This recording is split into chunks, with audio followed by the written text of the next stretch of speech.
ਭਾਈ ਲਛਮਣ ਸਿੰਘ ਧਾਰੋਵਾਲੀ ਨੂੰ ਜਿਸ ਢੰਗ ਦੇ ਨਾਲ ਸ਼ਹੀਦ ਕੀਤਾ ਗਿਆ, ਉਹਨਾਂ ਦੇ ਅੰਗ ਕੱਟੇ ਗਏ। ਫਿਰ ਉਹਨਾਂ ਦੇ ਸਰੀਰ ਦੇ ਉੱਤੇ ਤੇਲ ਪਾ ਕੇ ਉਹਨਾਂ ਨੂੰ ਜਿਉਂਦਿਆਂ ਨੂੰ ਇੱਕ ਤਾਰ ਲੈ ਕੇ ਲੋਹੇ ਦੀ ਜੰਡ ਦੇ ਨਾਲ ਨੂੜ ਕੇ ਉਹਨਾਂ ਨੂੰ ਜਿਉਂਦਿਆਂ ਨੂੰ ਸ਼ਹੀਦ ਕਰ ਦਿੱਤਾ। ਉੱਥੇ ਭੱਠੀਆਂ ਲਾਈਆਂ ਹੋਈਆਂ ਸਨ, ਜਿਨ੍ਹਾਂ ਭੱਠੀਆਂ ਦੇ ਉੱਤੇ ਲੋਹਾ ਗਰਮ ਕਰਕੇ ਹਥਿਆਰ ਬਣਾਏ ਜਾਂਦੇ ਸਨ। ਉਹਨਾਂ ਭੱਠੀਆਂ ਦੇ ਵਿੱਚੋਂ ਝੋਂਕਿਆ ਗਿਆ। 3 ਭੱਠੀਆਂ ਦੇ ਵਿੱਚੋਂ ਸਿੰਘਾਂ ਦੀਆਂ ਖੋਪੜੀਆਂ ਮਿਲੀਆਂ ਤੇ ਅਲਮਾਰੀ ਖੋਲ ਕੇ ਉਸ ਬੱਚੇ ਨੂੰ ਚੁੱਕ ਕੇ ਜਿਹੜੀ ਬਲਦੀ ਹੋਈ ਚਿਖਾ ਸੀ, ਜਿਹੜੀ ਉਹਨਾਂ ਪਾਪੀਆਂ ਵੱਲੋਂ ਬਾਲੀ ਗਈ ਸੀ, ਉਸ ਬੱਚੇ ਨੂੰ ਜਿਉਂਦੇ ਨੂੰ 7 ਸਾਲ ਦੀ ਉਮਰ ਵਿੱਚ ਉਸ ਨਿਆਣੇ ਬੱਚੇ ਨੂੰ ਜਿਉਂਦੇ ਨੂੰ ਚੁੱਕ ਕੇ ਸੁੱਟ ਦਿੱਤਾ। खून के सोहले गाविए नानक रत का कुंगू पाए वे लालो। वाहिगुरू जी का खालसा वाहिगुरू जी की फतेह। सिख कौम का सफ़र संघर्षशील ही रहा है। सिख इतिहास विच अनेक अजिहियां बहादरी ते कुर्बानियां ते शहादतां भरियां घटनावां शामिल ने जो देश कौम हित जुल्म के खिलाफ आवाज़ बुलंद करन हित वापरियां। इन्हां घटनावां नूं सिख इतिहास विच घल्लूघारियां साकियां आदि के रूप में जानिया जाता है। अजिही ही एक घटना 1921 ईस्वी विच वापरी, जिसनूं साका ननकाना साहब के नाम नाल याद किया जाता है। ये साका क्यों वापरिया, की सी इस दे कारण ते सिखां उत्ते इसका की असर होया, अज असीं इस बारे जानने का यत्न करांगे। इस साके दे शहीद सिखां की याद विच खालसे वालों श्री ਅੰਮ੍ਰਿਤਸਰ की पावन धरती उत्ते शहीद सिख मिशनरी कालेज स्थापित किया गया। इसे कालेज की प्रिंसीपल प्रोफैसर मनजीत कौर जी तो ਅਸੀਂ ਜਾਣਦੇ ਹਾਂ ਇਸ ਵੱਡੇ ਸਾਕੇ ਦਾ ਸੰਖੇਪ ਇਤਿਹਾਸ। ਜੋ ਸਾਕਾ ਹੈ ਜਾਂ ਘੱਲੂਘਾਰਾ ਹੈ, ਇਹ ਸਿੱਖ ਤਵਾਰੀਖ ਦੇ ਵਿੱਚ ਵੱਖੋ ਵੱਖਰੇ ਸਮੇਂ ਦੇ ਵਿੱਚ ਵਾਪਰਦੇ ਰਹੇ ਨੇ ਤੇ ਇਹਨਾਂ ਨੇ ਕੌਮ ਨੂੰ ਇੱਕ ਨਵਾਂ ਨਵੇਕਲਾ ਰੂਪ ਦਿੱਤਾ। 1913 ਦੇ ਵਿੱਚ ਨਨਕਾਣਾ ਸਾਹਿਬ ਦੇ ਵਿੱਚ ਇੱਕ ਘਟਨਾ ਵਾਪਰਦੀ ਹੈ ਕਿ ਉਸ ਸਮੇਂ ਦਾ ਜਿਹੜਾ ਮਹੰਤ ਹੈ ਕਿਸ਼ਨ ਦਾਸ, ਉਹਦੇ ਭਤੀਜੇ ਰਲਾ ਰਾਮ ਦਾ ਵਿਆਹ ਹੈ ਤੇ ਜਿੱਥੇ ਗੁਰੂ ਸਾਹਿਬ ਜੀ ਦਾ ਪ੍ਰਕਾਸ਼ ਹੋਇਆ, ਉਸ ਸਥਾਨ ਦੇ ਬਿਲਕੁਲ ਸਾਹਮਣੇ ਉਹ ਇੱਕ ਵੇਸ਼ਵਾ ਦੇ ਨਾਚ ਦੀ ਤਿਆਰੀ ਕਰਦਾ ਏ। ਇੱਕ ਵੱਡਾ ਜਿਹੜਾ ਉੱਥੇ ਇੱਕ ਪ੍ਰੋਗਰਾਮ ਰੱਖਦਾ ਹੈ ਤੇ ਗੁਰਦੁਆਰਾ ਪ੍ਰਕਾਸ਼ ਅਸਥਾਨ ਦੇ ਸਾਹਮਣੇ 1913 ਦੇ ਵਿੱਚ ਵੇਸ਼ਵਾ ਦਾ ਨਾਚ ਹੁੰਦਾ ਹੈ। ਇੱਥੋਂ ਇਹ ਜਿਹੜੀਆਂ ਘਟਨਾਵਾਂ ਨੇ ਉਹ ਵਾਪਰਦੀਆਂ ਜਾਂਦੀਆਂ ਨੇ। ਗੁਰਦੁਆਰਾ ਤਰਨਤਾਰਨ ਸਾਹਿਬ ਹੈ, ਗੁਰਦੁਆਰਾ ਪੰਜਾ ਸਾਹਿਬ ਹੈ, ਗੁਰਦੁਆਰਾ ਗੁਰੂ ਕੀ ਬੇਰ ਹੈ, ਗੁਰਦੁਆਰਾ ਇਹ ਜਿੰਨੇ ਵੀ ਗੁਰਧਾਮ ਨੇ, ਇਹਨਾਂ ਦੇ ਉੱਤੇ ਅਯਾਸ਼ ਮਹੰਤ ਬੈਠੇ ਹੋਏ ਨੇ। ਪਰ ਜਿਹੜਾ ਸਭ ਤੋਂ ਵੱਡਾ ਬਦਮਾਸ਼ ਬੰਦਾ ਸੀ ਮਹੰਤ, ਉਹ ਮਹੰਤ ਨਰੈਣ ਦਾਸ ਸੀ, ਜੋ ਗੁਰਦੁਆਰਾ ਨਨਕਾਣਾ ਸਾਹਿਬ ਵਿੱਚ ਸੇਵਾਵਾਂ ਨਿਭਾ ਰਿਹਾ ਸੀ। ਉਸ ਸਮੇਂ ਹਾਲਾਤ ਇੱਦਾਂ ਦੇ ਸਨ ਕਿ ਇਹਨਾਂ ਗੁਰਦੁਆਰਿਆਂ ਦੇ ਵਿੱਚ ਜਿਹੜੀ ਵੀ ਕੋਈ ਸੰਗਤ ਆਉਂਦੀ ਸੀ, ਭਾਵੇਂ ਉਹ ਬੀਬੀ ਸੀ, ਭਾਵੇਂ ਉਹ ਸਾਡੀ ਬੱਚੀ ਸੀ, ਭਾਵੇਂ ਸਾਡਾ ਕੋਈ ਵੀਰ ਸੀ, ਜਦੋਂ ਵੀ ਉਹ ਗੁਰਦੁਆਰਾ ਸਾਹਿਬ ਦੇ ਅੰਦਰ ਜਾਂਦਾ ਸੀ, ਉਹਨਾਂ ਨਾਲ ਬਦਸਲੂਕੀਆਂ ਕੀਤੀਆਂ ਜਾਂਦੀਆਂ ਸਨ। ਇੱਥੋਂ ਤੱਕ ਕਿ ਜਿਹੜੇ ਅੰਮ੍ਰਿਤਧਾਰੀ ਗੁਰਸਿੱਖ ਇਸ਼ਨਾਨ ਕਰਨ ਦੇ ਲਈ ਸਰੋਵਰ ਦੇ ਵਿੱਚ ਉਤਰਦੇ ਸਨ ਤੇ ਆਪਣੇ ਕੱਪੜੇ ਉਤਾਰ ਕੇ ਰੱਖਦੇ ਸਨ ਤੇ ਉਹਨਾਂ ਦੇ ਕੱਪੜੇ ਵੀ ਚੁੱਕ ਕੇ ਲੈ ਕੇ ਭੱਜ ਜਾਂਦੇ ਸਨ। ਜਿਹੜਾ ਕੋਈ ਉਹਨਾਂ ਦੇ ਕੋਲ ਮਾਇਆ ਹੁੰਦੀ ਸੀ, ਉਹਨਾਂ ਦਾ ਜਾਮੀ ਤਲਾਸ਼ੀ ਕਰਕੇ ਤੇ ਉਹਨਾਂ ਦੀਆਂ ਜੇਬਾਂ ਦੇ ਵਿੱਚੋਂ ਜੋ ਕੁਝ ਉਹਨਾਂ ਦੇ ਕੋਲ ਹੁੰਦਾ ਸੀ, ਧਨ ਜਾਂ ਕੋਈ ਉਹਨਾਂ ਦੇ ਕੋਲ ਕੋਈ ਕੀਮਤੀ ਚੀਜ਼ ਹੁੰਦੀ ਸੀ, ਤੇ ਉਹ ਵੀ ਇਹਨਾਂ ਮਹੰਤਾਂ ਨੇ ਜਿਹੜੇ ਆਪਣੇ ਕਰਿੰਦੇ ਰੱਖੇ ਹੋਏ ਸਨ, ਉਹਨਾਂ ਵੱਲੋਂ ਖੋਹ ਲਈ ਜਾਂਦੀ ਸੀ। ਜੇਕਰ ਬੱਚੀਆਂ ਸਾਡੀਆਂ ਇਹਨਾਂ ਧਰਮ ਸਥਾਨਾਂ 'ਤੇ ਦਰਸ਼ਨ ਕਰਨ ਲਈ ਜਾਂਦੀਆਂ ਸਨ ਤੇ ਉਹਨਾਂ ਦੇ ਨਾਲ ਵੀ ਜ਼ਬਰਦਸਤੀ ਉਹਨਾਂ ਦਾ ਜੋ ਧਰਮ ਹੈ, ਉਹਨਾਂ ਦਾ ਜਿਹੜਾ ਸੱਤ ਹੈ, ਉਹ ਭੰਗ ਕੀਤਾ ਜਾਂਦਾ ਸੀ। ਸਿੰਧ ਦੇ ਇਲਾਕੇ ਦੇ ਵਿੱਚ ਹੈਦਰਾਬਾਦ ਸ਼ਹਿਰ ਹੈ, ਉੱਥੋਂ ਦਾ ਇੱਕ ਰਿਟਾਇਰਡ ਜੱਜ ਹੈ। ਉਹ ਆਪਣੀ ਪਰਿਵਾਰ ਨੂੰ ਨਾਲ ਲੈ ਕੇ ਨਨਕਾਣਾ ਸਾਹਿਬ ਦਰਸ਼ਨਾਂ ਲਈ ਆਉਂਦਾ। ਉਹਦੀ ਇੱਕ ਜਵਾਨ ਬੱਚੀ ਨਾਲ ਹੈ ਤੇ ਅਜੇ ਸੋਦਰ ਦਾ ਸਮਾਂ ਹੋਇਆ ਕਿ ਉਹ ਬੱਚੀ ਜਿਹੜੀ ਹੈ ਉਹਨੂੰ ਲੈਂਪ ਲੈਣ ਦੇ ਲਈ ਜਿਹੜਾ ਕਮਰਾ ਉਹਨਾਂ ਨੂੰ ਸਰਾਂ ਦਾ ਮਿਲਦਾ, ਉਹਦੇ ਵਿੱਚ ਹਨੇਰਾ ਹੈ ਤੇ ਮਹੰਤ ਨੂੰ ਉਹ ਕਹਿੰਦੇ ਨੇ ਕਿ ਸਾਡੇ ਕਮਰੇ ਵਿੱਚ ਚਾਨਣ ਨਹੀਂ, ਤੇ ਉਹ ਕਹਿੰਦਾ ਇਸ ਬੱਚੀ ਨੂੰ ਨਾਲ ਭੇਜ ਦਿਓ, ਅਸੀਂ ਹੁਣੇ ਤੁਹਾਨੂੰ ਕੋਈ ਲੋਹ ਵਾਸਤੇ ਦੀਵਾ ਬੱਤੀ ਦਿੰਦੇ ਹਾਂ। ਤੇ ਉਹ ਜੱਜ ਜਿਹੜਾ ਹੈ ਉਹ ਆਪਣੀ ਬੱਚੀ ਨੂੰ ਭੇਜ ਦਿੰਦਾ ਹੈ, ਬੱਚੀ ਲੱਭਦੀ ਨਹੀਂ ਤੇ 3 ਦਿਨ ਬੱਚੀ ਅਲੋਪ ਰਹਿੰਦੀ ਹੈ। 3 ਦਿਨ ਉਸ ਬੱਚੀ ਦੇ ਨਾਲ ਉਹਦਾ ਧਰਮ ਭੰਗ ਕੀਤਾ ਜਾਂਦਾ ਹੈ। ਜੱਜ ਹੱਥ ਜੋੜਦਾ ਹੈ ਕਿ ਮੈਂ ਕਿਸੇ ਨੂੰ ਕੁਛ ਨਹੀਂ ਆਖਾਂਗਾ, ਤੇ ਤੁਸੀਂ ਮੇਰੀ ਜਿਹੜੀ ਬੱਚੀ ਹੈ ਉਹ ਮੈਨੂੰ ਵਾਪਸ ਮੋੜ ਦਿਓ। ਇੱਥੇ ਇਕਰਾਰ ਹੁੰਦਾ ਹੈ ਕਿ ਜੇ ਤੂੰ ਰੌਲਾ ਨਹੀਂ ਪਾਵਾਂਗੇ, ਤੂੰ ਸਟੇਸ਼ਨ ਤੇ ਪਹੁੰਚ। 3 ਦਿਨ ਆਪਣੇ ਕਬਜ਼ੇ ਵਿੱਚ ਉਹ ਬੱਚੀ ਰੱਖਣ ਤੋਂ ਬਾਅਦ ਜਦੋਂ ਗੱਡੀ ਨੇ ਨਨਕਾਣਾ ਸਾਹਿਬ ਤੋਂ ਹੈਦਰਾਬਾਦ ਨੂੰ ਚੱਲਣਾ ਹੈ, ਉਸ ਸਮੇਂ ਗੱਡੀ ਚੱਲਣ ਦੇ ਸਮੇਂ ਉਹ ਬੱਚੀ ਜਿਹੜੀ ਹੈ ਉਹ ਜੱਜ ਨੂੰ ਸੌਂਪੀ ਜਾਂਦੀ ਹੈ। ਇਹੋ ਜਿਹੀਆਂ ਜਿਹੜੀਆਂ ਹਰਕਤਾਂ ਨੇ, ਕਰਤੂਤਾਂ ਨੇ, ਉਹ ਹਰ ਦਿਨ ਮਹੰਤ ਵੱਲੋਂ ਕੀਤੀਆਂ ਜਾ ਰਹੀਆਂ ਨੇ। ਜਦੋਂ ਇਹੋ ਜਿਹੀਆਂ ਗੱਲਾਂ ਦੀ ਰਿਪੋਰਟ ਪੂਰੀ ਸਿੱਖ ਪੰਥ ਕੋਲ ਪਹੁੰਚਦੀ ਹੈ, ਸਿੱਖ ਆਗੂਆਂ ਦੇ ਕੋਲ ਪਹੁੰਚਦੀ ਹੈ, ਸਰਦਾਰ ਕਰਤਾਰ ਸਿੰਘ ਝੱਬਰ ਨੇ, ਜਥੇਦਾਰ ਤੇਜਾ ਸਿੰਘ ਭੁੱਚਰ ਨੇ, ਜਥੇਦਾਰ ਤੇਜਾ ਸਿੰਘ ਚੂੜਕਾਣਾ ਹੈ, ਇਹ ਜਿੰਨੇ ਸਿੰਘ ਨੇ ਉਸ ਸਮੇਂ ਦੇ ਆਗੂ ਨੇ, ਤੇ ਇਹ ਆਗੂ ਦੇ ਰੂਪ ਵਿੱਚ ਧਰਮ ਕਾਰਜਾਂ ਦੇ ਲਈ ਅੱਗੇ ਹੋ ਕੇ ਵੱਧ ਰਹੇ ਨੇ। ਅਮਰ ਸਿੰਘ ਝਬਾਲ ਹੈ, ਇਹ ਜਿਹੜੇ ਸਿੱਖ ਆਗੂ ਨੇ, ਇਹਨਾਂ ਦੇ ਕੋਲ ਮਹੰਤਾਂ ਦੀਆਂ ਕਰਤੂਤਾਂ ਦੀਆਂ ਰਿਪੋਰਟਾਂ ਦਿਨੋਂ ਦਿਨ ਪਹੁੰਚ ਰਹੀਆਂ ਨੇ। ਅਖੀਰ ਫੈਸਲਾ ਹੁੰਦਾ ਹੈ ਕਿ ਅਸੀਂ ਮਾਰਚ ਦੇ ਮਹੀਨੇ ਨਨਕਾਣਾ ਸਾਹਿਬ ਵਿੱਚ ਇੱਕ ਇਕੱਠ ਰੱਖਣਾ ਹੈ ਤੇ ਉਹਦੇ ਵਿੱਚ ਮਹੰਤ ਦੇ ਕੋਲੋਂ ਕਬਜ਼ਾ ਜਿਹੜਾ ਹੈ, ਬੰਦੋਬਸਤ ਹੈ, ਪ੍ਰਬੰਧ ਹੈ, ਉਹ ਆਪਣੇ ਹੱਥਾਂ ਵਿੱਚ ਲੈ ਲੈਣਾ। ਇਸ ਤਰ੍ਹਾਂ ਇੱਦਾਂ ਕੁਝ ਜਿਹੜੀਆਂ ਇਕੱਤਰਤਾਵਾਂ ਹੁੰਦੀਆਂ ਨੇ। ਅਖੀਰ ਇੱਕ ਇਕੱਤਰਤਾ ਧਾਰੋਵਾਲੀ ਵਿੱਚ ਹੁੰਦੀ ਹੈ, ਜਦੋਂ ਬੂਟਾ ਸਿੰਘ ਪੋਠੋਹਾਰੀ ਜਾ ਕੇ ਇਸ ਕਾਨਫਰੰਸ ਦੇ ਵਿੱਚ ਧਾਰੋਵਾਲੀ ਦੇ ਸਥਾਨ 'ਤੇ ਦੁਹਾਈ ਪਾਉਂਦਾ ਹੈ ਮਹੰਤ ਦੇ ਕਾਰਨਾਮਿਆਂ ਦੀ, ਵੀ ਵੇਖੋ ਉਹ ਕੀ ਕੁਝ ਕਰ ਰਿਹਾ ਹੈ। ਅਤੇ ਉਦੋਂ ਫਿਰ ਫੈਸਲਾ ਹੁੰਦਾ ਹੈ ਕਿ 20 ਫਰਵਰੀ ਨੂੰ ਨਨਕਾਣਾ ਸਾਹਿਬ ਪਹੁੰਚਣਾ ਹੈ।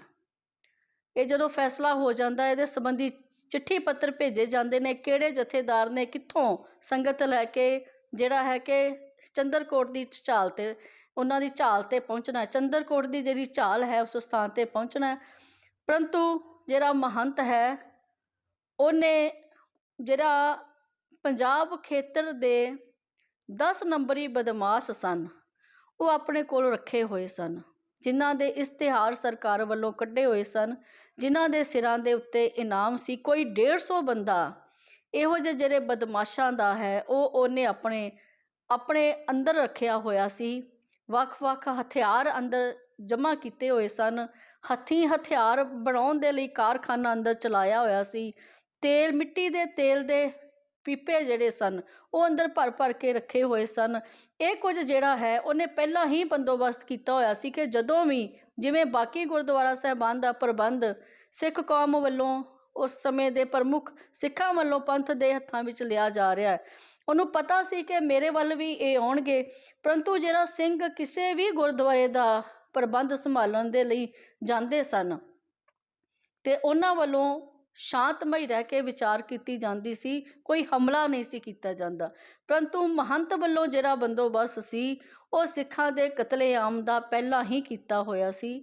ਸਰਦਾਰ ਲਛਮਣ ਸਿੰਘ ਧਾਰੋਵਾਲੀ ਜੋ ਉਸ ਸਮੇਂ ਦੇ ਸਿਰਕੱਢ ਆਗੂ ਸਨ, ਉਹਨਾਂ ਦੀ ਅਗਵਾਈ ਦੇ ਵਿੱਚ ਉਹਨਾਂ ਦੇ ਨਾਲ ਜਥੇਦਾਰ ਸਰਦਾਰ ਟਹਿਲ ਸਿੰਘ ਨੇ, ਜੋ ਪਿੰਡ ਨਿਜ਼ਾਮਪੁਰ ਦੇ ਰਹਿਣ ਵਾਲੇ ਨੇ। ਇਹ ਦੋਵੇਂ ਸਿੰਘ ਜਿਹੜੇ ਨੇ ਆਪਣੇ ਜਥਿਆਂ ਨੂੰ ਇੱਕ ਕਰਕੇ ਪਿੰਡ ਧਾਰੋਵਾਲੀ ਤੋਂ ਅਰਦਾਸ ਕਰਕੇ ਨਨਕਾਣਾ ਸਾਹਿਬ ਵੱਲ ਚੱਲ ਪੈਂਦੇ ਨੇ। ਉਧਰ ਦੂਜੇ ਪਾਸੇ ਮਹੰਤ ਦੀਆਂ ਤਿਆਰੀਆਂ ਦੀ ਖਬਰ ਉਸ ਸਮੇਂ ਦੇ ਆਗੂ ਮਾਸਟਰ ਤਾਰਾ ਸਿੰਘ, ਤੇਜਾ ਸਿੰਘ ਸਮੁੰਦਰੀ ਵਰਗੇ ਜਿਹੜੇ ਸਨ ਉਹਨਾਂ ਤੱਕ ਪਹੁੰਚ ਜਾਂਦੀ ਹੈ। ਉਹ ਰੋਕਦੇ ਨੇ, ਉਹਨਾਂ ਨੂੰ ਪਤਾ ਲੱਗ ਜਾਂਦਾ ਵੀ ਮਹੰਤ ਨੇ ਅੰਦਰ ਕੀ ਕਾਰਨਾਮਾ ਕਰਨਾ, ਕਿਉਂਕਿ ਉਸੇ ਦਿਨ ਮਹੰਤ ਦੀ ਜਿਹੜੀ ਇੱਕ ਕਾਨਫਰੰਸ ਹੈ ਉਹ ਲਾਹੌਰ ਵਿੱਚ ਹੋ ਰਹੀ ਹੈ। ਦੂਜੇ ਪਾਸੇ ਉਸੇ ਦਿਨ ਹੀ ਇੱਕ ਕਾਨਫਰੰਸ ਅਕਾਲੀ ਦਲ ਦੀ ਲਾਹੌਰ ਵਿੱਚ ਹੋ ਰਹੀ ਹੈ। ਅਤੇ ਇਹ ਜਿਹੜੇ ਸਾਡੇ ਕੌਮੀ ਆਗੂ ਸਨ ਉਹਨਾਂ ਨੇ ਚਿੱਠੀਆਂ ਲਿਖ ਕੇ ਜਥਿਆਂ ਵੱਲ ਭੇਜੀਆਂ ਕਿ ਤੁਸੀਂ ਅੱਜ ਨਨਕਾਣਾ ਸਾਹਿਬ ਵੱਲ ਚੱਲਣਾ ਨਹੀਂ, ਕਿਉਂਕਿ ਅੱਗੇ ਮਹੰਤ ਦੀ ਜਿਹੜੀ ਨੀਤ ਹੈ ਉਹ ਬਹੁਤ ਜ਼ਿਆਦਾ ਖਰਾਬ ਹੈ, ਕੌਮ ਦਾ ਨੁਕਸਾਨ ਹੋਵੇਗਾ। ਤੁਸੀਂ ਅਗਲੇ ਜਿਹੜਾ ਸਾਡੇ ਵੱਲੋਂ ਮਿੱਥਿਆ ਜਾਏਗਾ ਪ੍ਰੋਗਰਾਮ, ਉਦੋਂ ਤੱਕ ਤੁਸੀਂ ਇੰਤਜ਼ਾਰ ਕਰਨਾ। ਜਿਹੜੇ ਕਰਤਾਰ ਸਿੰਘ ਝੱਬਰ ਦੇ ਨਾਲ ਜਥੇ ਸਨ ਉਹਨਾਂ ਨੂੰ ਰੋਕ ਲਿਆ ਗਿਆ, ਅਤੇ ਪਰੰਤੂ ਜਿਹੜੇ ਲਛਮਣ ਸਿੰਘ ਧਾਰੋਵਾਲੀ ਇਹ ਚੱਲੇ ਹੋਏ ਸਨ, ਇਹਨਾਂ ਦਾ ਪੂਰਾ ਜਥਾ, ਇਹਨਾਂ ਤੱਕ ਕਰਤਾਰ ਸਿੰਘ ਝੱਬਰ ਨੇ ਜੋ ਸਰਦਾਰ ਦਲੀਪ ਸਿੰਘ ਉਹਨਾਂ ਨੂੰ ਭੇਜਿਆ ਹੋਇਆ ਸੀ ਉਹ ਜਥੇ ਤੱਕ ਪਹੁੰਚ ਨਾ ਸਕਿਆ, ਅਤੇ ਜਥਾ ਜਿਹੜਾ ਹੈ ਉਹ ਗੁਰਦੁਆਰਾ ਜਨਮ ਅਸਥਾਨ ਨਨਕਾਣਾ ਸਾਹਿਬ ਦੇ ਅੰਦਰ ਪ੍ਰਵੇਸ਼ ਕਰ ਜਾਂਦਾ। ਜਦੋਂ ਪ੍ਰਵੇਸ਼ ਹੁੰਦਾ ਹੈ ਉਸ ਸਮੇਂ ਤੱਕ ਵੀ ਕਿਸੇ ਨੂੰ ਪਤਾ ਨਹੀਂ ਕਿ ਜਥਾ ਅੰਦਰ ਪ੍ਰਵੇਸ਼ ਕਰ ਗਿਆ। ਦੂਜੇ ਪਾਸੇ ਮਹੰਤ ਨੇ ਪੂਰੀ ਤਰ੍ਹਾਂ ਬੰਦੋਬਸਤ ਕੀਤਾ ਹੋਇਆ ਸੀ। ਜਿਹੜੇ ਗੁਰਦੁਆਰਾ ਸਾਹਿਬ ਦੇ ਦਰਵਾਜ਼ੇ ਸਨ ਮੇਨ ਦਰਵਾਜ਼ੇ ਸਨ ਉਹਨਾਂ ਨੂੰ ਬੰਦ ਕਰ ਲਿਆ ਗਿਆ। ਬੰਦ ਕਰਨ ਤੋਂ ਬਾਅਦ 4 ਚੁਫੇਰੇ ਮੋਰਚਾਬੰਦੀ ਕੀਤੀ ਗਈ। ਇੱਥੇ ਜਿਹੜੇ ਸਿੰਘ ਸਨ, ਜਿਹੜੇ ਕੁਝ ਸਿੰਘ ਬਾਹਰ ਸਨ, ਉਹਨਾਂ ਨੂੰ ਪਹਿਲੀ ਲਾਈਨ ਦੇ ਵਿੱਚ ਹੀ ਗੋਲੀਆਂ ਦੇ ਨਾਲ ਭੁੰਨ ਦਿੱਤਾ ਗਿਆ। ਜਿਹੜੇ ਸਿੰਘ ਅੰਦਰ ਸਨ ਉਹਨਾਂ ਨੂੰ ਟਕੂਆਂ, ਛਵੀਆਂ, ਕਿਰਪਾਨਾਂ ਦੇ ਨਾਲ ਵੱਢਿਆ ਗਿਆ। ਬੁਰੀ ਤਰ੍ਹਾਂ ਦੇ ਨਾਲ ਉਹਨਾਂ ਨੂੰ ਉੱਥੇ ਵੱਢ ਟੁੱਕ ਕੇ ਸ਼ਹੀਦ ਕੀਤਾ ਗਿਆ। ਇਹਨਾਂ ਸਿੰਘਾਂ ਦੀ ਗਿਣਤੀ 150 ਤੋਂ 200 ਦੇ ਲਗਭਗ ਇਤਿਹਾਸਕ ਤਵਾਰੀਖ ਦੇ ਵਿੱਚ ਮਿਲਦੀ ਹੈ। ਇਹੋ ਜਿਹੇ ਵਹਿਸ਼ੀਆਨਾ ਢੰਗ ਦੇ ਨਾਲ ਇਹਨਾਂ ਸਿੰਘਾਂ ਦੀਆਂ ਸ਼ਹਾਦਤਾਂ ਹੋਈਆਂ ਕਿ ਇਸ ਸਾਕੇ ਨੂੰ ਪੜ੍ਹ ਕੇ ਜਾਂ ਇਸ ਸਾਕੇ ਨੂੰ ਬਿਆਨ ਕਰਦਿਆਂ ਸਾਡੇ ਸਰੀਰ ਦੇ ਉੱਤੇ ਰੌਂਗਟੇ ਖੜੇ ਹੋ ਜਾਂਦੇ ਨੇ। ਇਹ ਇਹੋ ਜਿਹਾ ਦਿਲ ਕੰਬਾਊ ਸਾਕਾ ਹੈ ਕਿ ਇਹ ਉਹਨਾਂ ਜ਼ਾਲਮਾਂ ਨੇ ਜਿਸ ਢੰਗ ਦੇ, ਜਿਵੇਂ ਇੱਕ ਕਸਾਈ ਲੱਕੜ ਦੇ ਕਿਸੇ ਚੀਜ਼ ਦੇ ਉੱਤੇ ਰੱਖ ਕੇ ਮਾਸ ਟੁੱਕਦਾ ਹੈ, ਉਵੇਂ ਹੀ ਇਹਨਾਂ ਨੇ ਵੱਡੇ ਵੱਡੇ ਮੋਸ਼ਿਆਂ ਦੇ ਉੱਤੇ ਸਿੰਘਾਂ ਨੂੰ ਰੱਖ ਕੇ ਉਹਨਾਂ ਦੀ ਬੋਟੀ ਕੀਤੀ, ਉਹਨਾਂ ਦੇ ਟੁਕੜੇ ਕੀਤੇ। ਤੇ ਇੱਥੋਂ ਤੱਕ ਕਿ ਭਾਈ ਲਛਮਣ ਸਿੰਘ ਧਾਰੋਵਾਲੀ ਦੇ, ਜੋ ਕਿ ਤਾਬਿਆਂ 'ਤੇ ਬੈਠੇ ਸਨ, ਉਹਨਾਂ ਦੇ ਗੋਲੀ ਲੱਗਣ ਨਾਲ ਜ਼ਖਮੀ ਹੋ ਗਏ। ਇਹਦੇ ਵਿੱਚ ਉਹ ਸਿੰਘ ਸਨ ਜੋ ਸਰੀਰਕ ਪੱਖੋਂ ਬਹੁਤ ਬਲਵਾਨ ਸਨ, ਪਰ ਮਹਾਰਾਜ ਦੇ ਅੱਗੇ ਅਰਦਾਸ ਕਰਕੇ ਆਏ ਸਨ ਕਿ ਆਪਣੇ ਸਰੀਰ ਦਾ ਠਿਕਰਾ ਤੇਰੇ ਦਰ 'ਤੇ ਭੰਨਣਾ ਹੈ, ਤੇਰੇ ਘਰ ਨੂੰ, ਤੇਰੇ ਦਰ ਨੂੰ ਉਹਨਾਂ ਜ਼ਾਲਮਾਂ, ਉਹਨਾਂ ਦੇ ਹੱਥੋਂ, ਉਹਨਾਂ ਮਹੰਤਾਂ ਦੇ ਹੱਥੋਂ, ਕੁਕਰਮੀਆਂ ਦੇ ਹੱਥੋਂ ਆਜ਼ਾਦ ਕਰਵਾਉਣਾ ਹੈ। ਇਹਨਾਂ ਵਿੱਚ ਕੁਝ ਉਹ ਸਿੰਘ ਸਨ ਜੋ ਦੁਆਬੇ ਖੇਤਰ ਦੇ ਵਿੱਚ ਉਸ ਸਮੇਂ 12 ਦੇ ਵਿੱਚ ਰਹਿੰਦੇ ਸਨ, ਤੇ ਉਹਦੇ ਵਿੱਚ ਕੁਝ 13-14 ਉਹ ਸਿੰਘ ਸਨ ਜੋ ਕੁਸ਼ਤੀ ਖੇਡਦੇ ਸਨ, ਜੋ ਕਬੱਡੀ ਖੇਡਦੇ ਸਨ। 6 ਤੋਂ 6.5 ਫੁੱਟ ਦੇ ਇਹ ਸਿੰਘ ਸਨ। ਭਾਈ ਲਛਮਣ ਸਿੰਘ ਧਾਰੋਵਾਲੀ ਦਾ ਕੱਦ 6 ਫੁੱਟ ਤੋਂ ਵੱਧ ਸੀ, ਤੇ ਜੋ ਉਹਨਾਂ ਦਾ ਜੀਵਨ ਅਸੀਂ ਪੜ੍ਹਦੇ ਹਾਂ ਤੇ ਉਹ ਦੋ ਬੰਦਿਆਂ ਨੂੰ ਆਪਣੀਆਂ ਬਾਹਾਂ ਦੇ ਵਿੱਚ ਲੈ ਕੇ ਘੁੱਟ ਕੇ ਮਾਰ ਸਕਦੇ ਸਨ। ਸਰੀਰਕ ਪੱਖੋਂ ਬਲਵਾਨ ਸਨ, ਪਰ ਜੋ ਅਰਦਾਸ ਕਰਕੇ ਤੁਰੇ ਸਨ ਉਹ ਗੁਰਮੁਖ ਪਿਆਰੇ ਅਰਦਾਸ ਦੇ ਪਹਿਰੇਦਾਰ ਸਨ। ਭਾਈ ਲਛਮਣ ਸਿੰਘ ਧਾਰੋਵਾਲੀ ਦੇ ਜੋ ਤਾਬਿਆਂ 'ਤੇ ਬੈਠੇ ਸਨ, ਗੋਲੀ ਵੱਜਦੀ ਹੈ, ਫੱਟੜ ਹੋ ਜਾਂਦੇ ਨੇ, ਉਹਨਾਂ ਨੂੰ ਧੂ ਕੇ ਬਾਹਰ ਲਿਆਂਦਾ ਜਾਂਦਾ ਹੈ, ਚੌਖੰਡੀ ਤੋਂ ਬਾਹਰ ਲੈ ਕੇ ਆਉਂਦੇ ਨੇ, ਤੇ ਗੁਰੂ ਮਹਾਰਾਜ ਦੇ ਸਰੂਪ ਦੇ ਵਿੱਚ 9 ਗੋਲੀਆਂ ਵੱਜਦੀਆਂ ਨੇ। ਉਸ ਬੀੜ ਨੂੰ ਸ਼ਹੀਦੀ ਬੀੜ ਦੇ ਨਾਮ ਨਾਲ ਸਿੱਖ ਇਤਿਹਾਸ ਦੇ ਵਿੱਚ ਯਾਦ ਕੀਤਾ ਜਾਂਦਾ ਹੈ। ਤੇ ਜਦੋਂ ਬਾਹਰ ਲੈ ਕੇ ਆਉਂਦੇ ਨੇ, ਜੋ ਉਸ ਸਮੇਂ ਦੇ ਲੇਖਕ ਨੇ ਉਹਨਾਂ ਨੇ ਲਿਖਿਆ ਹੈ ਕਿ ਭਾਈ ਲਛਮਣ ਸਿੰਘ ਧਾਰੋਵਾਲੀ ਨੂੰ ਜਿਸ ਢੰਗ ਦੇ ਨਾਲ ਸ਼ਹੀਦ ਕੀਤਾ ਗਿਆ, ਉਹਨਾਂ ਦੇ ਅੰਗ ਕੱਟੇ ਗਏ। ਉਹਨਾਂ ਦੇ ਅੰਗ ਕੱਟਣ ਤੋਂ ਬਾਅਦ ਉਹਨਾਂ ਦੇ ਸਰੀਰ ਦੇ ਉੱਤੇ ਤੇਜ਼ਾਬ ਪਾਇਆ ਗਿਆ। ਫਿਰ ਉਹਨਾਂ ਦੇ ਸਰੀਰ ਦੇ ਉੱਤੇ ਤੇਲ ਪਾ ਕੇ ਉਹਨਾਂ ਨੂੰ ਜਿਉਂਦਿਆਂ ਨੂੰ ਇੱਕ ਤਾਰ ਲੈ ਕੇ ਲੋਹੇ ਦੀ ਜੰਡ ਦੇ ਨਾਲ ਨੂੜ ਕੇ ਉਹਨਾਂ ਨੂੰ ਜਿਉਂਦਿਆਂ ਨੂੰ ਸ਼ਹੀਦ ਕਰ ਦਿੱਤਾ ਗਿਆ।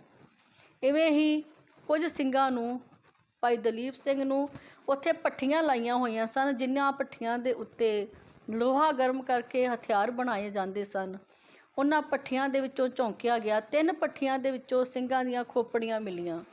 ਇਵੇਂ ਹੀ ਕਿਸੇ ਨੂੰ ਵੱਢ ਕੇ, ਟੁੱਕ ਕੇ, ਕਿਸੇ ਨੂੰ ਗੋਲੀਆਂ ਨਾਲ ਮਾਰ ਕੇ, ਕਿਸੇ ਨੂੰ ਅੱਗ ਵਿੱਚ ਸਾੜ ਕੇ, ਕਿਸੇ ਨੂੰ ਭੱਠੀਆਂ ਵਿੱਚ ਝੋਂਕ ਕੇ, ਕਿਸੇ ਨੂੰ ਜੰਡ ਨਾਲ ਬੰਨ੍ਹ ਕੇ, ਵੱਖ-ਵੱਖ ਢੰਗਾਂ ਦੇ ਨਾਲ ਇਹਨਾਂ ਮਰਜੀਵੜੇ ਗੁਰਮੁਖਾਂ ਨੂੰ, ਗੁਰਸਿੱਖਾਂ ਨੂੰ ਸ਼ਹੀਦ ਕੀਤਾ ਗਿਆ। ਤੇ ਬਾਅਦ ਵਿੱਚ ਇਹਨਾਂ ਸਰੀਰਾਂ ਨੂੰ ਇਕੱਠਾ ਕਰਕੇ, ਜਿਹੜੇ ਸ਼ਹੀਦ ਸਿੰਘਾਂ ਦੇ ਸਰੀਰ ਸਨ, ਉਹਨਾਂ ਨੂੰ ਇਕੱਠਾ ਕਰਕੇ ਉਹਨਾਂ ਦੀ ਇੱਕ ਚਿਖਾ ਬਣਾ ਕੇ ਪੀਪੇ ਮਿੱਟੀ ਦੇ ਤੇਲ ਦੇ ਸੁੱਟ ਕੇ ਉਹਨਾਂ ਨੂੰ ਸਾੜਿਆ ਗਿਆ।